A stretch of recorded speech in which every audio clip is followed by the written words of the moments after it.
জনতা মাওলানা আজিজুল ইসলাম।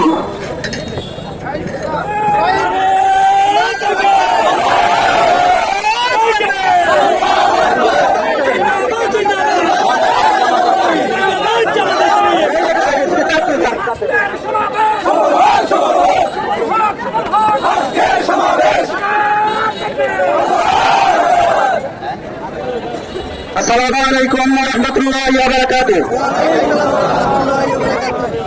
বাংলাদেশ জামাত ইসলামী ২৮,০০০ উপজেলা শাখা কর্তৃক আয়োজিত জুলাই সনদের ভিত্তিতে আগামী জাতীয় সংসদ নির্বাচন এবং পিআর পদ্ধতিতে আগামী জাতীয় সংসদ নির্বাচনের দাবিতে ৫ দফা দাবি সহ আজকের এই বিক্ষোভ সমাবেশ ও মিছিল পূর্ব সমাবেশে উপস্থিত নারায়ণগঞ্জ জেলার সম্মানিত মেহমান প্রাইভেট সেক্রেটারি জনাব নাসুদুর রহমান গিয়াস ভাই, উপস্থিত জেলা মেহমান জনাব ইঞ্জিনিয়ার আব্দুল বাকি ভাই, উপস্থিত আমাদের প্রিয় ইলিয়াস মোল্লা ভাই সহ উপজেলা নেতৃবৃন্দ এবং বিভিন্ন ইউনিয়নের নেতৃবৃন্দ, মিছিলে আগত মুসলিম ভাইয়েরা, আপনারা জানেন বাংলাদেশ জামাত ইসলামের কেন্দ্রীয় কর্মসূচির আলোকে আমরা জুলাই জাতীয় সনদ নিশ্চিত করে আগামী জাতীয় সংসদ নির্বাচন এবং পিআর পদ্ধতিতে আগামী জাতীয় নির্বাচন সহ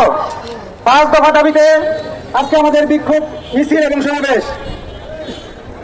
আজকের এই সমাবেশে আগত সাংবাদিকবৃন্দ এবং প্রশাসনের ভাইরা সকলকে আন্তরিক মোবারকবাদ জানাচ্ছি।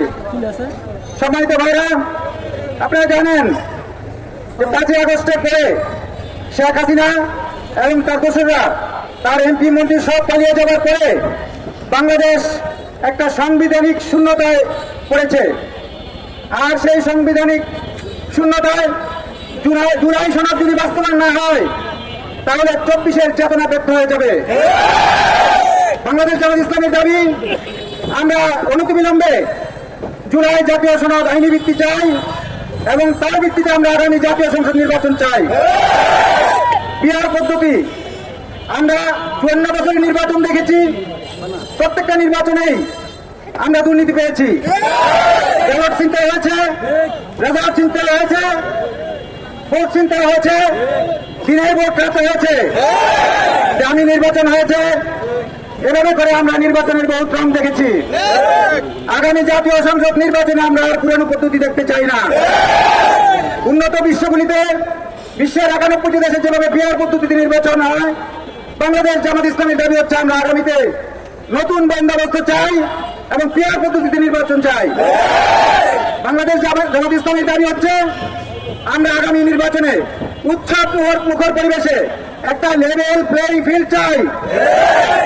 বাংলাদেশ জামাত ইসলামের দাবি হচ্ছে নির্বাচনের আগে যারা আয়নাগরে শাস্তি দিয়ে মেরেছে, যারা পিলখানে মানুষকে মেরেছে, শাপলা চত্বরে যারা মানুষকে মেরেছে, ২৮ অক্টোবরে যারা মানুষকে মেরেছে, এভাবে করে যারা মানুষকে মেরে আনন্দিত হয়েছে, সে সমস্ত খুনি ফ্যাসিস্টদের আমরা বিচার চাই।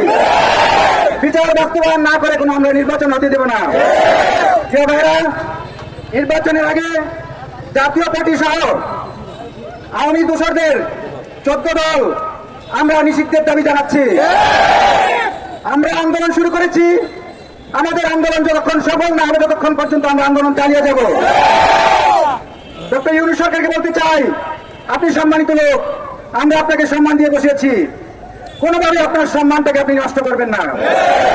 প্রশাসনকে বলতে চাই, স্বৈরাচারের দোষর ছিলেন, আপনারা নিজেদের পাপ মুক্ত কিভাবে করবেন করেন, পাপ মুক্ত করে নতুন বাংলাদেশে আপনারা সহযোগিতা করেন, অন্যথায় আপনাদের ওই বাংলাদেশে জায়গা হবে না।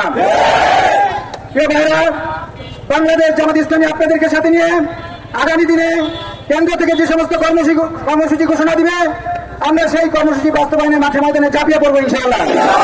আল্লাহ রাব্বুল আলামিন আমাদের আজকের এই প্রোগ্রামকে সাফল্যমণ্ডিত করুক। সকলকে ধন্যবাদ জানিয়ে আমি আমার স্বাগত বক্তব্য শেষ করছি। আসসালামু আলাইকুম ওয়া রাহমাতুল্লাহি ওয়া বারাকাতুহু।